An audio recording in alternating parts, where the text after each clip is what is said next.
Continuamos con la distinción al señor Luciano Belito Lucas, el Jorgecillo, por su destacada trayectoria como arpista de la danza de tijeras de la región huancavelica.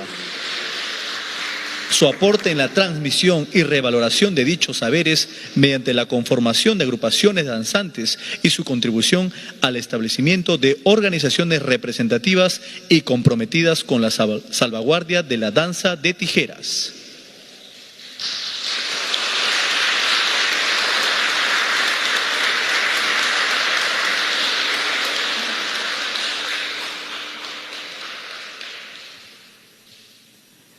Hay que señalar que hoy, 22 de agosto, también se celebra el Día Mundial del Folclore. Como personalidad meritoria de la cultura al señor Luciano Belito Lucas, el Jorgecillo.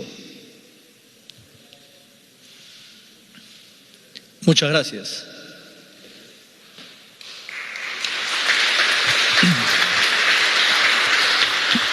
Continuamos con la entrega de la